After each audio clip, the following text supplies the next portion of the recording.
With Ryan Allred. What's up, guys? It's Ryan Allred here with Pro Play Games. I just came off of a top 32 finish at San Jose Regionals. It's my fourth one in a row, making day two. I played Gardevoir GX.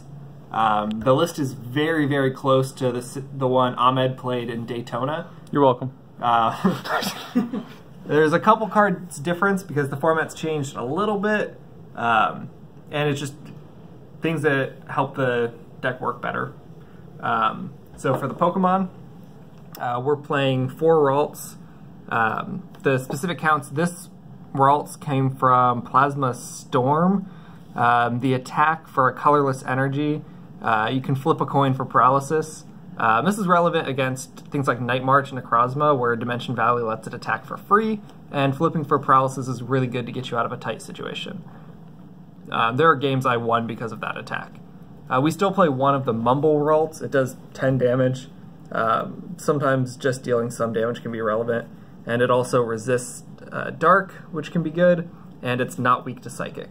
But generally speaking, that attack is good enough that it makes a difference. We play 2 Kirlia. Also kind of weird with what Kirlia we play. It's from Ancient Origins. Basically, it can do 50 for 3 energy. That can also get you out of a tight situation. Honestly, though, if you're attacking with that, you're probably going to lose the game. Every time I did, I lost. So, 3 Gardevoir GX and 2 Gallade. This is the one change we made to the deck. We're playing 2 Gallade instead of just 1. The format right now is really heavy on Zoroark GX, which is weak to fighting. So Gallade ends up being really important and be able to get Gallade turn after turn. Once it gets in your discard, we have ways to get it back. But if you have another one in the deck, it about doubles your odds of getting Gallade. For consistency, we play a 1/1 Octillery. Some people have moved to a Rangaroo, but I like Octillery better because the draw is just so much more powerful, and it dovetails really well with Gallade. We have a Alolan Vulpix. Usually our first turn of the game is going to be to retreat into a Alolan Vulpix and use its Beacon attack to get 2 of our evolution Pokemon.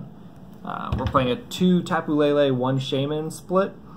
Most decks are not playing Shaman EX, and they're just doing 2 Tapu Lele. I really like the Shaman in this deck because to evolve most of the time you need Rare Candy and the Stage 2 at the same time, and odds are you just won't draw into that. So Shaman, when you need it and like need a big knockout, Shaman can make the difference. It can also close out the game and get you a Lysander or Guzma. To try and counter Night March, we're playing Seismitoad EX. It still ends up being a shaky matchup, but Toad won me the matchup in 2 matches, actually. And the match I lost against Night March was because I couldn't get Seismitoad out. It just, for 1 card, makes the matchup way better. We're also playing Comfey. If I could change one thing about the deck, it would be to get rid of Comfey. The ability lets you prevent special conditions to anything with fairy energy attached. Honestly, though, there just weren't any special conditions. I played it because of Toad's Viper being a deck and against Sableye, but I didn't see any of those. None of them made 2. None of them even really got very close, to be honest. So it didn't matter. Nobody was playing Toad's Viper. Moving on to the supporters. I really like the supporter lineup in this deck because we have 7 different 1-of supporters. For consistency, we're playing 3 Sycamore and 2 N. Sycamore is just so much more powerful than N because it gets you so many more cards. So I like Sycamore better than the heavy N builds. Chorus is good in everything in Expanded. It lets you shuffle in and draw without your opponent doing so, and can get you like 1,000,000 cards if your opponent plays Skyfield. Bridget's going to be our turn 1 supporter to pull 3 Pokemon out and put them on the bench. I'm only playing 1. Just percentage-wise, having the second doesn't make that big of a difference.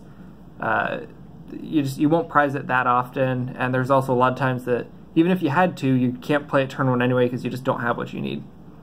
We're playing 1 Lysander and 1 Guzma, so that we have options. We can Lele for the one we need or VS Seeker for the one we need, but we really do need 2 switching cards here so that we can take a knockout with Gallade or Gardevoir when we need to push the prize advantage. Teammates is the big thing this deck gains in Expanded. We play a lot of small pre-evolution Pokemon that get knocked out easily.